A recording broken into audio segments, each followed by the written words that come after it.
Okay, so welcome back to our philosophy of religion class. Let's start the discussion. Uh, as a sort of recap, first of all, I believe you all have your textbooks along with you. आप सबके पास आपकी किताबें होंगी, या तो hard copy में होंगी या फिर आपने उसकी पीडीएफ डाउनलोड की होगी. Whatever is there, I am okay with that. तो हमारी जो पहली पुस्तक थी, जैसा हमने अपने पिछले क्लास में देखा, वो थी philosophy of religion bye John हिक. हमारी दूसरी पुस्तक अगर आप लेना चाहें तो वो थी Routledge companion to philosophy of religion by Matthew Taylor. इसके अलावा हिंदी माध्यम में हमारे पास कई अच्छी किताबें धर्म दर्शन के लिए मौजूद हैं, जिसमें हमारे पास धर्म दर्शन बाय याकूब मसीह, धर्म दर्शन बाय प्रोफेसर ऋषिकांत पांडे, धर्म दर्शन बाय एच एन मिश्रा और धर्म दर्शन बाय वीपी वर्मा. इन्हें अच्छी किताबों के रूप में स्वीकार किया जाता है. तो आप इसमें से कोई भी एक किताब ले सकते हो. हम लोगों को इसमें कोई भी समस्या नहीं है, क्योंकि सारी किताबों का सब्जेक्ट मैटर तकरीबन तकरीबन एक जैसा ही है. So we are focusing not on the book exactly, rather on the content. So no matter from where you are getting the content, we are perfectly okay with that. अपने पिछली class में हम लोग ने देखा कि सबसे पहला प्रश्न जो हमारे सामने प्रस्तुत होता है वो ये है कि जिसे हम धर्म कहते हैं, क्या धार्मिक संगठन, धार्मिक संस्था के रूप में जानते हैं, उसकी निर्णायक विशेषताएं क्या हैं, डिसिसिव फैक्टर्स क्या हैं. दूसरे शब्द में बोलें, वो क्या चारित्रिक विशेषताएं हैं जो धर्म के संगठन को किसी भी अन्य संगठन से अलग बनाता है, डिस्टिंक्ट बनाता है, यूनिक बनाता है. यहाँ पर एक बात ध्यान रखना जरूरी है कि पाश्चात्य संदर्भ में, सेमेटिक कॉन्टेक्स्ट में, हम जिसे रिलीजन कह करके बुला रहे हैं, भारतीय संदर्भ में हम उसे धर्म के रूप में नहीं जानते. दोनों के बीच में आधारभूत रूप से कई भिन्नताएं मौजूद हैं, जिसकी चर्चा हम लोग बाद में करेंगे.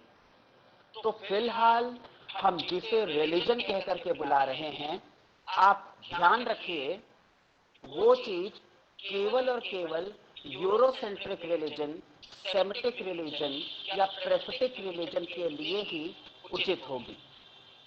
यहाँ पे सेमेटिक और प्रोफेटिक का मतलब पैगंबरवादी धर्मों से है, अर्थात वो धर्म जो सोच समझकर किसी एक विशेष प्रॉफिट, पैगंबर के द्वारा एक विशेष काल में और एक विशेष संदर्भ में स्थापित किए गए थे. तो अगर हम ऐसी रिलीजन की बात कर रहे हैं, तो ऐसी रिलीजन को हम किस तरह से पहचानेंगे, मतलब हम किस तरह से ये कह पाएंगे कि this is a religious community and this is distinct from any other community, like a social community, an academic community, a moral community, a political community, or a cultural community, or so on. तो इसमें John हिक के द्वारा किसी भी धार्मिक संगठन की तीन पूर्व मान्यताएं, प्री सपोजिशंस या पोस्टुलेट्स को स्थापित करने का प्रयास किया गया. ये तीन पूर्व मान्यताएं जिन्हें हम पहले ही देख चुके हैं कि नंबर एक, it should have an institutionalised form. किसी भी धार्मिक संगठन का एक संस्थागत स्वरूप होना अनिवार्य है. For the sake of example, it should have a logo. आप उसे ओम भी कह सकते हैं, 786 भी कह सकते हैं, क्रॉस का साइन कहकर भी बुला सकते हैं. अगर आप पारसी धर्म को मानते हैं तो आप फायर को मान सकते हैं, वगैरह वगैरह. लेकिन एक उसका ब्रांड लोगो होना जरूरी होता है. दूसरा, उसका एक खास तरह का आर्किटेक्चर होगा जो अन्य किसी धर्म में नहीं पाया जाएगा, तो उससे भी आप धार्मिक संगठन को पहचान सकते हैं. तीसरा, उसकी कोई एक निशानी होगी, कोई एक रंग होगा, कोई एक ऑफिशियल लैंग्वेज होगी. ये सारी की सारी चीजें संस्थागत स्वरूप के अंदर ही आती हैं. इसके पश्चात हमारा दूसरा पोस्टुलेट है well established and accepted code of conduct. अर्थात यदि कोई धार्मिक संगठन है तो उसकी एक सुस्थापित और सुस्वीकृत आचार संहिता होगी, जिसे उस धर्म के सभी अनुयायी समान रूप से स्वीकार करेंगे और वो प्रश्नों के परे होगी। उदाहरण के लिए, यदि हम सनातन धर्म या हिंदू धर्म की बात करें तो हमारे प्रस्थान त्रयी आते हैं, जिन्हें हम ब्रह्मसूत्र, उपनिषद और भागवत गीता के नाम से जानते हैं। So if we rely on our religion, these are the three major code of conducts to be followed by the followers of religion. अगर आप क्रिश्चियनिटी को मानते हैं तो आप रोमन कैथोलिक बाइबल को स्वीकार करेंगे। अगर आप इस्लाम को मानते हैं तो आप कुरान को अपने कोड ऑफ कंडक्ट के तौर पे स्वीकार करेंगे। और इसके अलावा अगर आप लेट से ज्यूज को मानते हो तो आप जैन व्यवस्था को स्वीकार करोगे। और इस प्रकार हर धर्म का, चाहे वो ईश्वर से युक्त हो या ईश्वर से रहित हो, कम से कम एक आचार संहिता अनिवार्य होगी। So what would be the religious scripture of Buddhism? Well, these are the three Pitakas, the Sutta Pitak, the Vinay Pitak and the Abhidhamma Pitak. तो किसी भी धार्मिक संगठन के लिए संस्थागत स्वरूप होना अनिवार्य है, उसकी एक विशेष आचार संहिता, एक कोड ऑफ कंडक्ट, एक ब्रोशर, एक फ्लायर, एक डूज एंड डोंट्स की लिस्ट का होना जरूरी है। जब तक आप उस कोड ऑफ कंडक्ट का पालन करोगे, आप उस धर्म के सदस्य बनकर रह सकते हो। और जिस क्षण आपने उस आचार संहिता के डूज एंड डोंट्स का उल्लंघन कर दिया, तो आपको उस धर्म से बहिष्कृत किया जा सकता है, निष्कासित किया जा सकता है। और इसके अलावा तीसरी और सबसे महत्वपूर्ण पूर्व मान्यता है कि उपर्युक्त दोनों के प्रति आपके मनस में एक श्रद्धा, विश्वास और आस्था का भाव होना चाहिए। There must be a feeling of faith regarding the above two. What are the above two? So faith related to the institutional form and faith related to the religious scripture or the code of conduct. जिस भी संगठन में ये तीन गुण पाए जाएंगे, उसे हम एक धार्मिक संगठन के रूप में स्वीकार कर सकते हैं। और यहाँ पर एक और बात हमारे सामने स्पष्ट हो जाती है। Remember what we discussed in BA first year when we were discussing Kant. Kant, in the very last concluding remark of the Critique of Pure Reason, has clearly mentioned, quote and unquote, in order to make room for faith, reason must give way. I repeat, in order to make room for faith, reason must give way. अर्थात यदि आपको किसी भी स्थान पर, किसी भी संदर्भ में आस्था, which comes from the heart, आस्था, विश्वास, श्रद्धा के लिए स्थान बनाना है, तो उस स्थान विशेष से अपनी तर्क बुद्धि को निष्कासित कर देना पड़ेगा।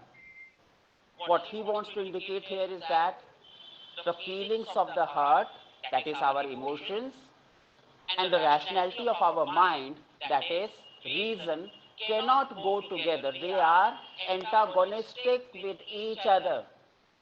इसलिए यदि हमारे धार्मिक संगठन श्रद्धा भाव, आस्था, विश्वास, तो वहां पर आप तर्क बुद्धि का प्रयोग नहीं कर सकते। तो ये तीन पोस्टुलेट्स मिलेंगे, हम उसको रिलीजियस कम्युनिटी के रूप में बड़े ही कॉन्फिडेंस के साथ स्वीकार कर सकते हैं। अब अगला प्रश्न हमारे सामने ये आता है, ये तो हो गई रिलीजन की निशानियां, फिलॉसफी ऑफ रिलीजन में हम लोग क्या कर रहे हैं। तो आपको हमारे पहले साल का डिस्कशन याद होगा, जब हमने फिलॉसफी की एक डेफिनेशन बनाई थी और हमने कहा था philosophy talks about the things in their most general sense, अर्थात हम किसी भी वस्तु के बारे में उसके सामान्यतम अर्थ में बात करते हैं, उसके जनरल आइडिया के बारे में बात करते हैं। हम गो के बारे में नहीं बात करते, हम गोत्व के बारे में बात करते हैं। We are not bothered about a particular cow, rather we are concerned about the idea, the notion or the concept of cowness. We don't talk about a particular human being, rather we talk about the idea of humanness. And we keep on analyzing, we keep on interpreting, we keep on arguing so that we make our general idea more and more refined in nature. अर्थात हम बार बार विश्लेषण करते हैं, विवेचना करते हैं, आलोचना करते हैं, तर्क बुद्धि लगाते हैं ताकि हम अपने इन सामान्य विचारों को और अधिक परिष्कृत कर सकें, उनमें सुधार कर सकें, उन्हें और अधिक रिफाइन कर सकें। शायद इसीलिए हमने फिलॉसफी की एक डेफिनेशन भी बनाई जो बर्ट्रैंड रसेल से आती है, जहां पर कहा गया philosophy is the conceptual analysis of the term. अर्थात हम किसी भी प्रत्यय का वैचारिक विश्लेषण करते हैं और इसे ही हम दार्शनिक प्रक्रिया के रूप में स्वीकार करते हैं। तो आप किसी भी संदर्भ में किसी प्रत्यय के ऊपर वैचारिक विश्लेषण करोगे तो वो दर्शन शास्त्र का अभिन्न अंग बन जाएगा। Now here our focus is on the religious terms, अर्थात हमारी चर्चा का केंद्र बिंदु हमारे दार्शनिक प्रत्यय, दार्शनिक विचार, धार्मिक प्रत्यय, धार्मिक विचार या धार्मिक सिद्धांत हैं। जब इन सिद्धांतों का हम वैचारिक विश्लेषण करते हैं, एक निष्पक्ष आलोचनात्मक व्याख्या करते हैं, तो वो धर्म न रहकर धर्म दर्शन बन जाता है। शायद यही वजह है कि अगर आप हिंदू धर्म की चर्चा करें तो हम अपनी दार्शनिक परिचर्चा का केंद्र बिंदु वेदों को, ब्राह्मणों को, आरण्यक को, संहिता को, पुराणों को, रामायण महाभारत को नहीं मानते, बल्कि हमारी धार्मिक दार्शनिक परिचर्चा का केंद्र बिंदु सिर्फ और सिर्फ उपनिषद बनते हैं, क्योंकि उपनिषद में ही धार्मिक विचारों की, वो धार्मिक विचार जो कि ऋग्वेद इत्यादि में दिए गए हैं, की आलोचनात्मक परिचर्चा मिलती है। और शायद यही वजह है, संभवतः यही कारण है कि हम लोग वेद दर्शन को नहीं मानते। That's a pure blasphemy, that's an error.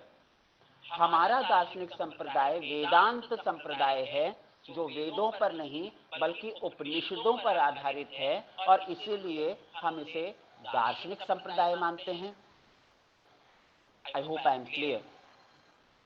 तो इसी प्रकार किसी भी संदर्भ में, चाहे वो पाश्चात्य हो, चाहे वो सनातनी हो, जब हम धार्मिक प्रत्ययों का वैचारिक विश्लेषण करेंगे, उनकी आलोचना करेंगे, उनको निष्पक्षता के साथ समझने का प्रयास करेंगे, तो हम धर्म दर्शन कर रहे हैं। लेकिन हमें इस बात की सावधानी बरतनी होगी कि इस परिचर्चा का केंद्र बिंदु सिर्फ और सिर्फ धार्मिक विचार, धार्मिक प्रत्यय और धार्मिक सिद्धांत ही होने चाहिए। तो धार्मिक विचार क्या होंगे? Number 1, what is religion? Number 2, how does religion come into existence? Is it constructed और इज इट इवॉल्व्ड? इसे बनाया गया या ये नित्य है, शाश्वत है, अनंत काल से है? Then the notion of God, ईश्वर से हम क्या समझते हैं, ईश्वर की क्या परिभाषा दी जा सकती है, ईश्वर का स्वरूप क्या है, ईश्वर के तत्व मीमांसीय गुण क्या हैं, ईश्वर के ज्ञान मीमांसीय गुण क्या हैं, ईश्वर के नैतिक गुण कौन से हैं। अशुभ की समस्या क्या है? अगर अशुभ है तो ईश्वर कैसे है? अगर ईश्वर है तो अशुभ कैसे है? अगर ईश्वर है तो ईश्वर के होने के प्रमाण क्या होंगे? हम प्रमाण क्यों मांग रहे हैं? धार्मिक लोग तो प्रमाण नहीं मांगते, लेकिन हम खुद को धार्मिक व्यक्ति नहीं दिखा रहे, हम स्वयं को दार्शनिक के रूप में प्रतिष्ठित करना चाह रहे हैं। तो हमें तो प्रमाण चाहिए, और ऐसे प्रमाण जो श्रद्धा भाव के आधार पर नहीं, तर्क बुद्धि के आधार पर स्थापित किए जा सकें। इसके पश्चात हम ये भी देखने का प्रयास करेंगे कि अलग अलग प्रकार के धार्मिक संप्रदाय कैसे होते हैं। क्या धार्मिक संप्रदाय एकत्ववादी होगा, द्वैतवादी होगा, बहुदेववादी होगा, आस्तिक होगा, अनीश्वरवादी होगा, नास्तिक होगा, वगैरह वगैरह। इसके पश्चात हम ये देखने का प्रयास करेंगे जिस भाषा में हम धर्म की चर्चा करते हैं उस भाषा का स्वरूप क्या होगा।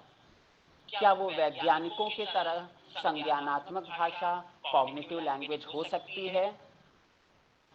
क्या वो अवैज्ञानिकों की तरह पूरी तरह से असंज्ञानात्मक या नॉन कॉग्निटिव लैंग्वेज होगी? या वो इन दोनों के बीच की कुछ अर्ध संज्ञानात्मक किस्म की भाषा होगी जो थोड़ा सा साइंस की तरह है और थोड़ा सा साइंस की तरह नहीं भी है।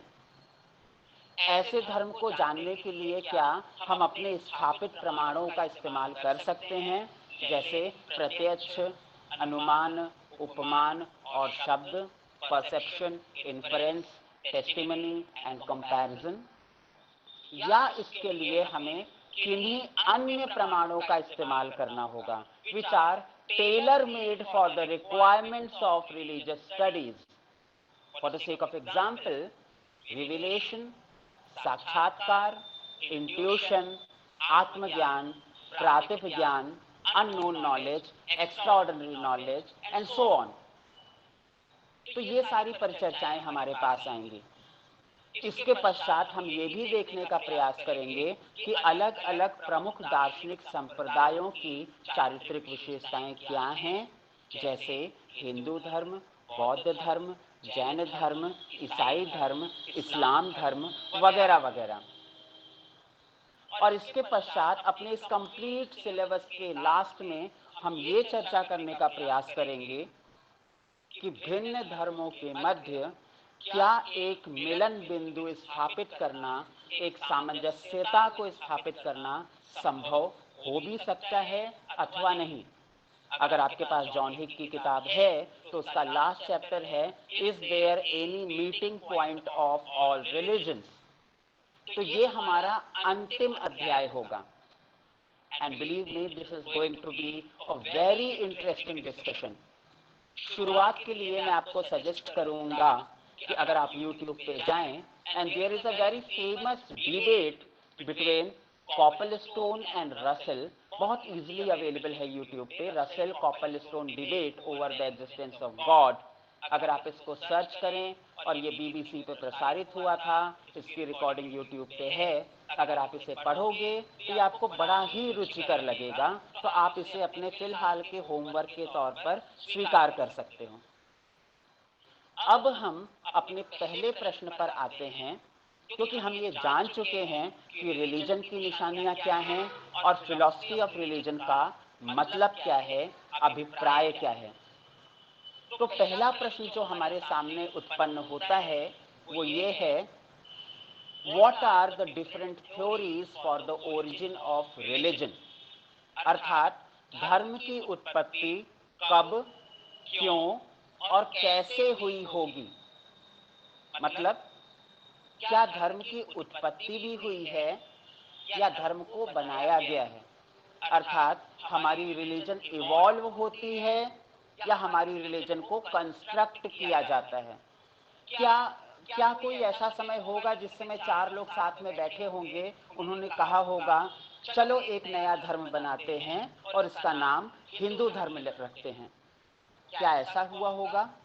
या फिर हम बार बार लगातार एक खास तरह के आचरण को दोहराते रहे और दोहराने के कारण वो हमारी आदतों में, हमारे व्यक्तित्व में शुमार हो गया और बाद में अपनी सुविधा के लिए हमने उसे नाम दे दिया कि this is the Hindu religion. हमारे पास अनेकानेक प्रकार के उदाहरण, तर्क आते हैं। चूंकि धर्म की उत्पत्ति को खोजना फिलोसफर का काम नहीं है, we are doing second order vocabulary, you know, we are going through the second order inquiry. हम फर्स्ट ऑर्डर इंक्वायरी तो कर नहीं रहे हैं। तो धर्म की उत्पत्ति के तथ्यों को तलाशने के लिए हम दूसरे डिसिप्लिन्स, दूसरे विधाओं की सहायता लेते हैं, जिसमें हिस्ट्री भी है, सोशियोलॉजी भी है, एंथ्रोपोलॉजी भी है, साइकोलॉजी भी है, वगैरह वगैरह। कुछ हिस्टोरियंस, आर्कियोलॉजिस्ट, सोशियोलॉजिस्ट का मानना है कि धर्म नामक संस्था का आरंभ शायद अफ्रीकन सबकॉन्टिनेंट से हुआ होगा। और जब धर्म की उत्पत्ति हुई होगी तो आरंभ में हमने अपने पूर्वजों, अपने फोर फादर्स को वर्शिप करना शुरू कर दिया होगा और धीरे धीरे इसी ने संगठित धर्म का स्वरूप ले लिया। हमें से बहुत सारे लोग ऐसे होंगे जो कि मूलतः किसी न किसी गांव के निवासी होंगे, मैं भी हूँ, तो हम सबके घर में किसी न किसी कुल देवता की पूजा होती होगी, है ना? अगर ऐसा है, आप लोग चैट में रिमार्क भेज सकते हैं, कम से कम यस तो लिख सकते हैं, so as to give me some confidence. तो हम सबके घर में किसी न किसी कुल देवता की पूजा होती होगी जो, thank you Ayush, thank you Srishti. तो ये जो कुल देवता हैं वो कहीं ना कहीं किसी न किसी तरह से हमारे पूर्वजों से ही तो संबंधित हैं। हमने उन्हीं का तो प्रतीकीकरण या सिंबलाइजेशन कर लिया है। ओके, तो हमारे जो पहले आराध्य देव थे शायद वो हमारे फोर फादर्स रहे होंगे। समय के साथ साथ हमने नेचुरल एंटिटीज को भी अपना वर्शिपेबल ऑब्जेक्ट, आराध्य वस्तु के रूप में स्वीकार कर लिया और इसके उदाहरण भी हमारे सामने मिलते हैं। कभी कभी हम लोग पेड़ों की पूजा करने लगते हैं। हम लोग पीपल के पेड़ की भी तो पूजा करते हैं ना, और बरगद के पेड़ के चारों तरफ धागा बांधने की भी एक प्रक्रिया है जिसके द्वारा हम पूजा करते हैं। हम गौ माता की भी पूजा करते हैं, हम नाग पंचमी पे नाग की भी पूजा करते हैं। तो ये सारे के सारे नेचुरल एंटिटीज के वर्शिप की बात ही तो है। कभी कभी हम लोग पर्वत की पूजा करते हैं, कभी कभी हम लोग सूर्य देव को अर्घ्य चढ़ाते हैं, और कभी कभी हम लोग नदी के पास जाकर छठ की पूजा भी करते हैं। I mean, I'm just taking random examples, but all these will prove to you that the initial stage of religion was worship of either the forefathers or the natural entities. और गौर कीजिएगा, ये नेचुरल एंटिटीज को worship करने की प्रक्रिया evolved religion में पाई जाती है, कंस्ट्रक्टेड सेमिटिक प्रोफेटिक रिलीजन में नहीं पाई जाती, क्योंकि इवॉल्व्ड रिलीजन कहीं ना कहीं कॉस्मोसेंट्रिक होती हैं, विश्व केंद्रित होती हैं, जबकि कंस्ट्रक्टेड सेमिटिक रिलीजन आमतौर पे एंथ्रोपोसेंट्रिक, मानव केंद्रित मानी जाती हैं। तो सभी इवॉल्व्ड रिलीजन तकरीबन ये मान के चलती हैं कि if there is an unknown entity like the soul, it is equally distributed in all the things, either living or non living. Jain धर्म का उदाहरण आप ले सकते हैं, हिंदू धर्म का उदाहरण आप ले सकते हैं, वगैरह वगैरह। जबकि सेमिटिक रिलीजन या कंस्ट्रक्टेड रिलीजन मानेगी कि आत्मा नामक कोई तत्व अगर है तो वो केवल मानवों में विद्यमान है, because man is the child of God. Other things are constructed for the benefit of the human beings, they do not have any intrinsic value in their own. तो ये विश्व केंद्रित वाली बात यहां पर नहीं आती। सेमिटिक रिलीजन केवल मनुष्यों की बात करते हैं। ये कितना सही है, कितना गलत है, हम इसकी चर्चा में नहीं जाएंगे। क्यों? क्योंकि हम निष्पक्ष आलोचना कर रहे हैं। खैर, तो शुरुआत में हमने फोर फादर्स की वर्शिप करना शुरू किया, बाद में हमने नेचुरल एंटिटीज की वर्शिप करना भी शुरू कर दिया, और ऐसी प्रक्रिया के अनेकानेक उदाहरण हमें भारतीय संस्कृति और सभ्यता में भी मिलती है। तो जब आप इतिहास को पढ़ते हैं तो हमारे सामने नाम आता है चंद्रगुप्त मौर्य। अच्छा, चंद्रगुप्त मौर्य कौन है? जो पीकॉक्स की वर्शिप करते थे। तो चूंकि आप मोर की वर्शिप करते हो तो आपको मौर्यन कह दिया गया।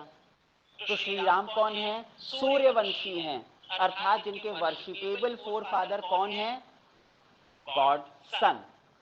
तो श्री कृष्ण कौन है? चंद्रवंशी हैं, तो उनके फोर फादर्स कौन हैं? Lord moon. और इस तरह से हमारे पास अनेकानेक उदाहरण मौजूद होते हैं। तो this is known as the worship of the natural entities, equally prevalent in India, in Africa and a lot of other evolved religions. लेकिन अब जब हम अकादमिक विधा में आते हैं तो हम इसके लिए मानव शास्त्रियों, एंथ्रोपोलॉजिस्ट और मनोवैज्ञानिकों, साइकोलॉजिस्ट की सहायता लेते हैं। दोनों के दृष्टिकोण एक दूसरे से बिल्कुल अलग हैं, बिल्कुल अलहदा, डिस्टिंक्ट हैं। एंथ्रोपोलॉजिस्ट जो कि मानव समाज से संबंधित हैं, तो उनका दावा ये होता है, धर्म को जानबूझकर बनाया गया ताकि इस जगत में अनुशासन को स्थापित किया जा सके और समाज एक कलेक्टिव एंटिटी के रूप में प्रोग्रेस कर सके, विकास कर सके। अच्छा, अनुशासन के लिए धर्म की क्या जरूरत है? तो हमारे एंथ्रोपोलॉजिस्ट का कहना है, we the human beings are prone to error. हम गलतियां करते हैं। We are prone to be chaotic in nature. हमें अनुशासन के परे जाना पसंद है। हम निरंकुश होना चाहते हैं। हम क्या करें, ये हमारा स्वभाव है, it's our very basic nature. तो इसके लिए हमें क्या चाहिए? हमें एक राज्य चाहिए, स्टेट चाहिए, हमें एक सोसाइटी चाहिए, समाज चाहिए। लेकिन स्टेट और सोसाइटी तब तक हमें अनुशासन में नहीं ला सकती जब तक उसके पास एक डिसिप्लिनिंग एजेंसी ना हो। वो डिसिप्लिनिंग एजेंसी क्या हो सकती है? वेल, क्लास में आपके टीचर होते हैं, या फिर आपका मॉनिटर होता है, या फिर आपका एडमिनिस्ट्रेशन होता है ना? और उनके कहने में एक तरह की धमकी भी छुपी हुई होती है। अगर आपने अनुशासन का पालन नहीं किया तो आपका टीचर क्या बोलेगा? आपके मार्क्स काट लिए जाएंगे। आपकी यूनिवर्सिटी क्या बोलेगी? अगर आप अनुशासित नहीं रहे तो आपको रेस्ट्रिकेट कर दिया जाएगा। God forbid, but they claim like this, that's their warning, that's their threat. और इस भय के कारण हम अनुशासित बने रहते हैं। कभी कभी बाहर जाने पे ऐसे अनुशासन के लिए हमें किसी गवर्नमेंट नोटिफिकेशन या किसी पेनाल्टी की आवश्यकता पड़ती है। तो आप रोड पे अपनी बाइक से, अपनी स्कूटी से, अपने कार से जा रहे हो, हम सबका मन करता है कि चलो हेलमेट नहीं लगाते, चलो सीट बेल्ट नहीं बांधते, लेकिन तब हमारे पास एक ट्रैफिक पुलिसमैन होता है जिसके कहने में एक तरह की धमकी छुपी हुई होती है। वो धमकी क्या होती है? अगर आपने ट्रैफिक के नियमों का पालन नहीं किया तो आपके ऊपर पेनाल्टी की जा सकती है। और पेनाल्टी ना हो, इससे बचने के लिए हम अनुशासित हो जाते हैं। हम हेलमेट लगा लेते हैं, हम कार की सीट बेल्ट बांध लेते हैं। There are lot of disciplinary activities which we perform so as to avoid any kind of repercussion, any kind of penalty or anything else like that. Now the question which comes here as posed by the anthropologist is this: what if we have got a loophole to get away from the policing agency? क्या हो कि अगर हम इस police के threat, इस धमकी से बाहर निकल सकें? और ऐसा होता भी है। तो आप सब जब जानते हो कि उस क्रॉसिंग पे ट्रैफिक पुलिसमैन खड़ा है या वहां पे एक सीसीटीवी कैमरा लगा हुआ है, तो आप फौरन से अपनी सीट बेल्ट बांध लेते हो, फौरन अपना हेलमेट लगा लेते हो। लेकिन जैसे ही आप उस क्रॉसिंग से आगे बढ़ते हो, आप फिर से अपना हेलमेट उतार देते हो, फिर से अपनी सीट बेल्ट खोल देते हो। आप देख रहे हो कि पुलिसमैन नहीं है, तो आप अपनी कार को ड्राइव करते करते भी फोन पे बात करना शुरू कर देते हो। तो आप you are prone to become indisciplined, chaotic in nature. ये हम लोग का नेचर होता है। तो अब इनसे कैसे बचा जाए? तो एंथ्रोपोलॉजिस्ट का कहना है, इस कारण हम धर्म नाम की संस्था की स्थापना करते हैं जो हमें एक तरह की धमकी देती है। वो धमकी क्या है? जब आपको कोई नहीं देख रहा, फिर भी आपको वो देख रहा है, and that person is taking into account each and every deed of yours, whether it is good or it is evil in nature. तो वो आपका सारा बही खाता बनाया जा रहा है और इसका परिणाम आपको कभी ना कभी अवश्य मिलेगा। या तो कर्म, ऋत, अपवर्ग, अदृष्ट, कैवल्य के नियम के अनुसार मिलेगा। तो आपने अगर इस जन्म में चोरी की तो अगले जन्म में आप कोई जानवर पैदा होगे। आपने बहुत आप एक संत बन के पैदा होंगे। तो ये हमारे पास एप्रिसिएशन और पनिशमेंट का एक तरह का इंसेंटिव होता है। या फिर अगर आप सेमेटिक रिलीजन में जाएं तो वहां भी एक तरह की धमकी होती है। अगर आपने अच्छे कर्म किए तो कयामत के दिन आपको जन्नत मिलेगी, जहाँ पे ढेर सारी हूरें होंगी, फरिश्ते होंगे, सारी अच्छी अच्छी चीजें होंगी। अगर आपने बुरे कर्म किए तो आपको जहन्नुम मिलेगा, हेल मिलेगा, जहाँ पे सारी बुरी चीजें होंगी। हम डर जाते हैं कि हम बुरे कर्म ना करें क्योंकि हम जहन्नुम नहीं जाना चाहते। हम खुश हो जाते हैं कि अच्छे कर्म करेंगे तो हमको जन्नत मिलेगी, क्योंकि हम जन्नत जाना चाहते हैं। कहीं पर हम इसे मोक्ष के इंसेंटिव के रूप में भी प्रस्तुत करते हैं। तो इस तरह से एंथ्रोपोलॉजिस्ट का कहना है समाज में अनुशासन बना रहे, इसलिए धर्म की स्थापना की गई। So what is the source of the establishment of religion in the world? The source is always external, social, purposive in nature. I repeat, please note it down. Anthropological theory for the origin of religion के हिसाब से, in accordance with the anthropological approach, the source of the origin of religion is always external, social and universal in nature. इसका एक विरोधी दृष्टिकोण हमें मनोवैज्ञानिक दृष्टिकोण के रूप में प्राप्त होता है। तो अनेकानेक महत्वपूर्ण मनोवैज्ञानिक, इवन इंक्लूडिंग फ्रायड, आपको फ्रायड की फंडामेंटल थ्योरी पता होगी, तो फ्रायड कहते हैं मनुष्य बेसिकली 3 बेसिक इंस्टिंक्ट से गवर्न होता है, और ये इंस्टिंक्ट्स हर मनुष्य के अंदर होती हैं and we can't help it. ये कौन कौन सी होती हैं? These are number 1 hunger, number 2 fear, number 3 sex. और इन दोनों का सेटिस्फैक्शन ही ह्यूमन नेचर को डिफाइन करता है। खैर, बाकी दोनों के तो सिचुएशन के तौर तरीके हम सब के पास होते हैं, but what about fear? Fear is one of the basic instinct of the human life, और of not only human but the animal life as such. अब ये जो फियर है, इस फियर के भी अलग अलग ग्रेडेशन होते हैं। हम पाते हैं कि वो चीजें जिनके बारे में हमें ज्ञान है उससे हम कुछ कम भय रखते हैं, और वो चीजें जो हमारे लिए अज्ञात, एनोनिमस, मिस्टिक, अननोन बनी हुई हैं, उनसे हम कहीं ज्यादा भयभीत होते हैं, है ना? तो ह्यूमन बीइंग्स का ये नेचर है, वो हर चीज को खोजना क्यों चाहती है? ताकि उससे उत्पन्न होने वाले भय को न्यूनतम किया जा सके, मिनिमाइज किया जा सके।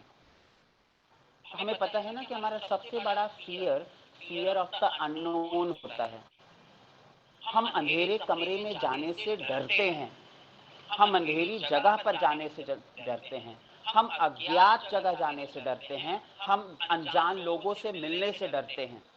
ऐसा क्यों?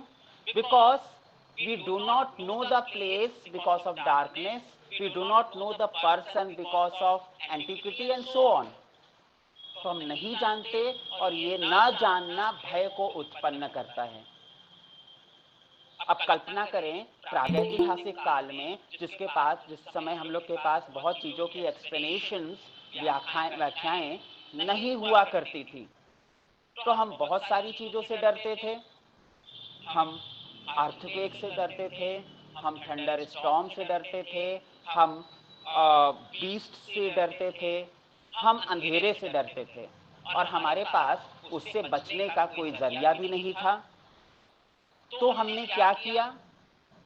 हमने फियर से बचने के लिए एक काउंटर फियर को जनरेट करने का प्रयास किया।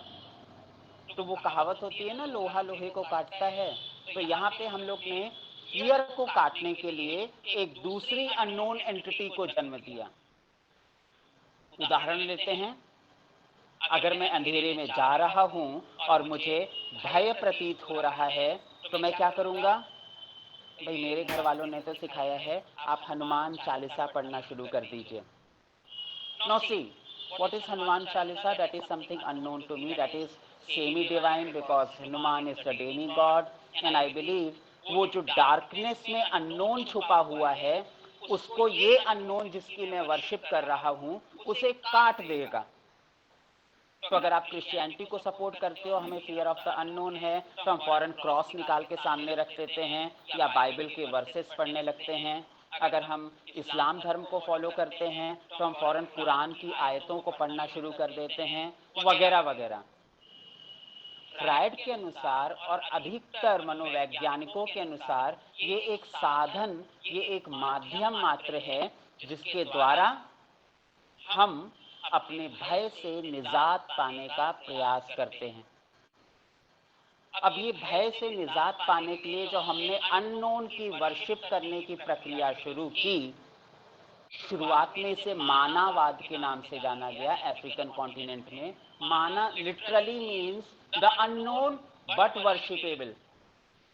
तो हम उसकी पूजा इसलिए नहीं करते कि हम उसकी पूजा करना चाहते हैं, हम उसकी पूजा इसलिए करते हैं क्योंकि वो बड़ा ही शक्तिशाली है और कहीं वो नाराज ना हो जाए, हमें दंड ना दे, इसलिए हम उसकी पूजा, उसकी आराधना, उसकी वर्शिप करना शुरू कर देते हैं।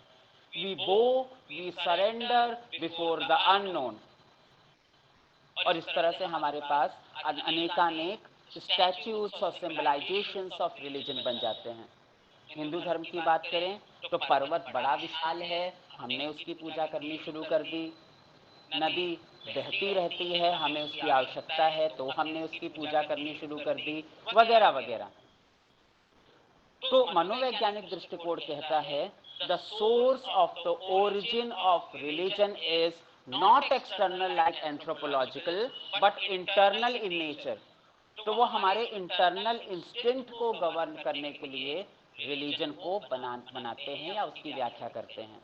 ये सोशल नहीं है, ये इंडिविजुअलिस्टिक है, ये पर्सनलिस्टिक है और ये रिफ्लेक्टिव इन नेचर है। अर्थात हम स्वयं चिंतन करके अपने धर्म को जन्म देते हैं और बाद में ये प्रक्रिया लगातार बार बार चलती रहती है, तो हम इसे एक नाम दे देते हैं, रिलीजन।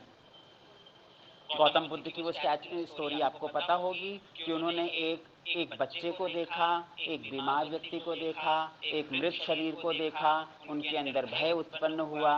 उस अज्ञात के भय से बचने के लिए उन्होंने एक दूसरे अज्ञात की तरफ चलना शुरू कर दिया जिसका नाम था निब्बान या फिर निर्वाण। और इस प्रक्रिया में धीरे धीरे हमारे पास एक नए धर्म की उत्पत्ति हो गई और उस धर्म को हम लोग ने बौद्ध धर्म या फिर बौद्ध दर्शन के नाम से जाना। तो इस प्रकार हमारे पास ओरिजिन ऑफ द रिलीजन से रिलेटेड दो इंपॉर्टेंट थ्योरीज आती हैं। बहुत इंपॉर्टेंट है, आपके ऑब्जेक्टिव टाइप क्वेश्चंस में बार बार पूछा जाता है। So one approach is the anthropological approach, other approach is the psychological approach. Anthropological approach believes that the source of religion is external. Psychological approach believes that the source of religion is internal. Anthropological approach believes that the religion is social, cultural, collective in nature. On the other hand, the psychological approach believes that the nature of the religion is individualistic, personalistic and reflective in nature. अगर आप इसकी तुलना करके इसे और बेहतर तरीके से समझना चाहें तो आप इसे अपने सेकेंड ईयर के एथिक्स के क्लास से कनेक्ट करके देख सकते हो, जिसमें ममता मैम ने आपको बताया था कि एथिक्स की ओरिजिन के दो अलग अलग मॉडल्स हमारे पास होते हैं। जब पहली बार नैतिकता उत्पन्न हुई होगी तो वो किसी ट्राइबल कल्चर में उत्पन्न हुई होगी, जहाँ पे ट्राइबल हेड ने हमसे जो कुछ भी कह दिया हमने उसे एज इट इज फॉलो करना शुरू कर दिया। इसे हमने कलेक्टिव या यूनिवर्सल मॉडल ऑफ एथिक्स कहा था। इसके फायदे क्या थे? इसमें कलेक्टिव प्रोग्रेस होती थी, इसमें डिसिप्लिन बना रहता था, इसमें सेंस ऑफ सिक्योरिटी होती थी। 3 पॉइंट्स। इसके नेगेटिव पॉइंट्स क्या थे? इसमें इंडिविजुअल प्रोग्रेस कम होती थी, इसमें हमारी रैशनैलिटी को जगह नहीं मिलती थी। 2 पॉइंट। तो इसके लिए हमने क्या किया? हमने अपने एथिक्स के एक नए मॉडल को डेवलप किया, जहां पर मैंने कहा कि मैं अपनी नैतिकता को खुद निर्धारित करूंगा। और इस तरह से हमने नैतिकता का एक नया मॉडल बनाया था जो इंडिविजुअलिस्टिक था, पर्सनलिस्टिक था। और यहाँ पे मेरे पास इंडिविजुअल प्रोग्रेस के बहुत चांसेस थे। मेरे पास मेरी रैशनैलिटी को एस्टैब्लिश करने के लिए बहुत जगह थी। लेकिन इसके कुछ नुकसान भी थे। नुकसान क्या था? मेरे पास सेंस ऑफ सिक्योरिटी नहीं था, मेरे पास कलेक्टिव प्रोग्रेस नहीं थी, और मेरे पास डिसिप्लिन हो ये ज़रूरी नहीं था। अब हम दोनों में से किस मॉडल को प्रेफर करें? ट्रेडिशनल मॉडल ऑफ एथिक्स या पर्सनलिस्टिक मॉडल ऑफ एथिक्स? तो हमारे अलग अलग थिंकर्स जैसे विलियम लिली, जे.एन. सिन्हा ने ये स्थापित किया था कि इन दोनों में से कोई बेहतर नहीं है, क्योंकि दोनों के अपने ड्रॉबैक्स हैं, दोनों के अपने एडवांटेजेस हैं, और हम दोनों के बीच में सर्कुलर फॉर्म में घूमते ही रहते हैं।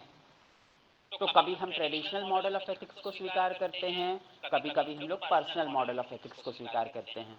कभी कभी हम लोग जीन्स पहनने लगते हैं, उसके बाद हम कभी बेल बॉटम पे आ जाते हैं, और कुछ समय के बाद जीन्स का फैशन फिर से लौट आता है और हम अपनी बेल बॉटम को संजो कर ट्रंक में रख देते हैं, क्योंकि हमें पता है कुछ समय के बाद like a fashion statement bell bottom का फैशन फिर से आएगा। जब हम संयुक्त परिवार में रहते हैं तो we have a craving to become independent, और हम सोचते हैं जब हमारी जॉब लगेगी तो सबसे पहले हम एक अपार्टमेंट लेंगे जहाँ पे मेरे नियम चलेंगे। और जब ऐसा हो जाता है we start again craving for our family. तो हम चाहते हैं काश हम दोबारा अपनी फैमिली के पास वापस जा सकते, ट्रेडिशनल मॉडल ऑफ एथिक्स में एंटर कर सकते। आप सब में से जितने लोग भी हॉस्टल्स में रहते होंगे उन्होंने भी इस बात को अनुभूत किया होगा कि जब आप लोग घर में रहते हो तो आपको हॉस्टल की याद आती है, जब आप लोग हॉस्टल में रहते हो तो आप लोग को घर की याद आती है, क्योंकि ये मानव स्वभाव है, इट्स सिंपली ह्यूमन नेचर। तो दोनों में से किसी को बेहतर या कमतर कहने की बात तो बिल्कुल भी नहीं है। हमारा रिलीजन का मॉडल भी ऐसा ही है। क्या हम प्योरली एंथ्रोपोलॉजिकल अप्रोच को फॉलो करें? नहीं। क्या हम पूरी तरह से साइकोलॉजिकल अप्रोच को फॉलो करें? ऐसा भी नहीं है। एक्चुअली हम दोनों में घूमते रहते हैं। हम कभी कभी संस्थागत धर्म का पालन करने लगते हैं, और कभी कभी हम लोग वैयक्तिक धर्म पे लौट के वापस जाना चाहते हैं। तो कभी कभी मैं सबको दिखाने के लिए टीका भी लगाना चाहूँगा, एक पगड़ी भी लगाना चाहूँगा, एक खास रंग के कपड़े भी पहनना चाहूँगा, और कभी कभी मैं सोचूंगा कि ओके चलो मैं अपने मन में स्मरण कर लेता हूँ, दैट्स सफिशिएंट फॉर मी। तो ये हमारी सुविधा, हमारी वरीयता, हमारी प्राथमिकता पर आधारित होता है। लेकिन इतना तो स्पष्ट है धर्म की उत्पत्ति इन्हीं दोनों में से किसी एक दृष्टिकोण के कारण हुई होगी। इस प्रक्रिया से उत्पन्न धर्म बड़े ही क्लोजली सिंक्रोनाइज्ड होता है मोरालिटी और एथिक्स के साथ, अर्थात नैतिकता और नीति शास्त्र के साथ। ये बड़ा ही प्रमुख प्रश्न है, और बाद में भी हम इमैनुअल कांट के रेफरेंस में इसकी चर्चा करेंगे कि धर्म से नैतिकता उत्पन्न हुई होगी या नैतिकता से धर्म उत्पन्न हुआ होगा, क्योंकि दोनों तरह के तर्क हमारे पास होते हैं। अगर कोई आपसे पूछे आप अच्छे क्यों बनो, तो आप बोलोगे वेल मैं अच्छा इसलिए बनूंगा ताकि सब मुझे अच्छा समझें। और अगर मैं पलट कर आपसे पूछूं आप क्यों चाहते हो कि सब आपको अच्छा समझें, या फिर यही करने से सब आपको अच्छा क्यों समझेंगे, तो आप कहोगे वेल बिकॉज मेरे पेरेंट्स ऐसा करते आए थे। और अगर मैं जिस तरह के सवाल दार्शनिक पूछते हैं उस तरह से मैं सवाल को और आगे बढ़ाऊं और आप लोग से पूछूं आपके माता पिता ऐसा क्यों करते थे, तो शायद आपका जवाब होगा क्योंकि उनके माता पिता ऐसा करते थे। और इस तरह से ये एक कॉजल चेन बनती चली जाती है कि मुझे किसने सिखाया, मेरे माता पिता ने, उनके माता पिता ने, उनके माता पिता ने। और अगर मैं इस सवाल को बार बार खींचता चला जाऊं तो शायद आप लास्ट में मुझसे इरिटेट हो जाओगे और आप कहोगे हम इसका पालन इसलिए करते हैं क्योंकि हमारे पवित्र ग्रंथों में ऐसा लिखा है। झूठ ना बोलो। क्यों मैं झूठ ना बोलूं? क्योंकि हो सकता है मैं प्लेइंग कार्ड्स खेल रहा हूं और झूठ बोलने से मैं ज्यादा रकम जीत सकता हूं। लेकिन सामान्य जीवन में मैं झूठ इसलिए नहीं बोलता क्योंकि ऐसा ही मुझे सिखाया गया है।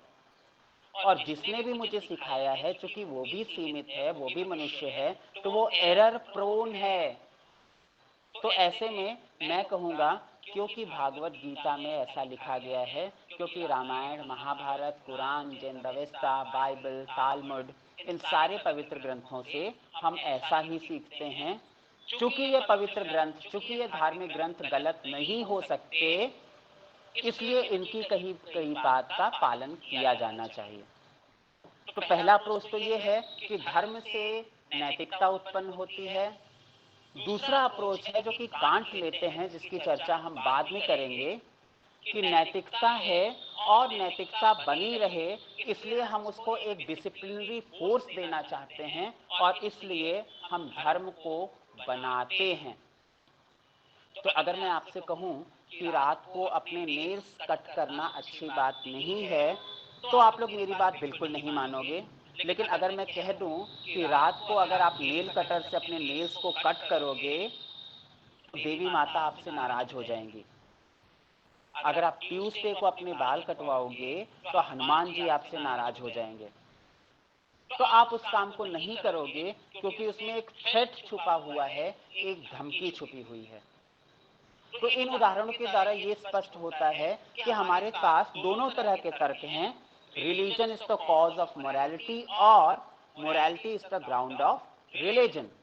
आप दोनों में से किसको स्वीकार करोगे, ये आपका चयन है, क्योंकि दर्शन शास्त्र दोनों पक्षों के तर्क तो आपको देता है, वो निष्कर्ष आपको नहीं देता। निष्कर्ष का चयन करना आपकी स्वतंत्रता है और दर्शन शास्त्र ये स्वतंत्रता आपको प्रदान करता है।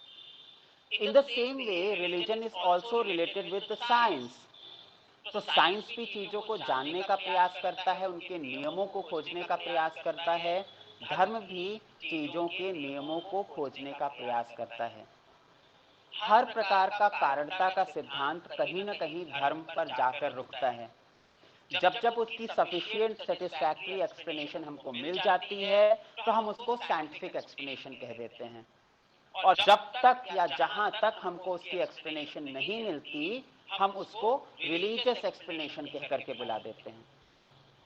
और इसीलिए कहा भी जाता है, philosophy starts where science ends.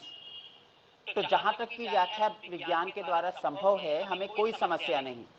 लेकिन जहां पर विज्ञान हमें व्याख्याएं देने में असफल हो जाता है, तो हम धर्म का सहारा ले लेते हैं। That's so simple a process. शायद इसीलिए कहा भी गया है, फिलॉसफी स्टार्ट्स विद वंडर्स। जब हम आश्चर्यचकित होते हैं, जब हम भयग्रसित होते हैं, जब हम भय में होते हैं, तो हम किसी समाधान को निकालने का प्रयास करते हैं और उस समाधान को निकालने की प्रक्रिया को ही हम दर्शन शास्त्र या फिलॉसफी कह करके बुलाते हैं। And that's how philosophy of religion comes into being. तो ये हमारी आज की परिचर्चा थी। अपनी अगली परिचर्चा में हम लोग द नोशन ऑफ गॉड अर्थात ईश्वर की अवधारणा की चर्चा करेंगे। अभी तक जो कुछ हम लोग ने डिस्कस किया, ये जॉन हिक के पहले चैप्टर को कंप्लीट करता है। I request you all to go back home and have at least one reading of the chapter and come back tomorrow. तो कोई डाउट, कोई चीज जो मैं न स्पष्ट कर पाया हूँ, प्लीज आप चैट बॉक्स में पूछ सकते हैं या अपने माइक को ऑन कर सकते हैं।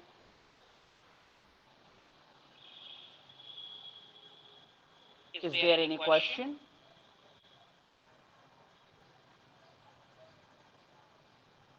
Okay, so I believe there is no question and the things are clear to you.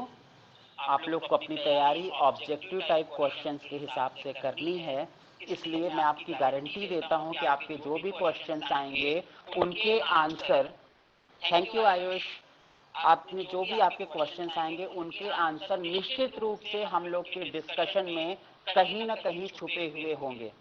तो आप लोग इन डिस्कशंस को ध्यान से सुनिए। हम लोग बहुत मेहनत करते हैं, होमवर्क के तौर पे प्रिपेयर करते हैं। हम लोग आपको इसके लिए पीडीएफ मटेरियल भी प्रोवाइड करेंगे, कुछ प्रैक्टिस क्वेश्चंस भी आप लोग को देंगे।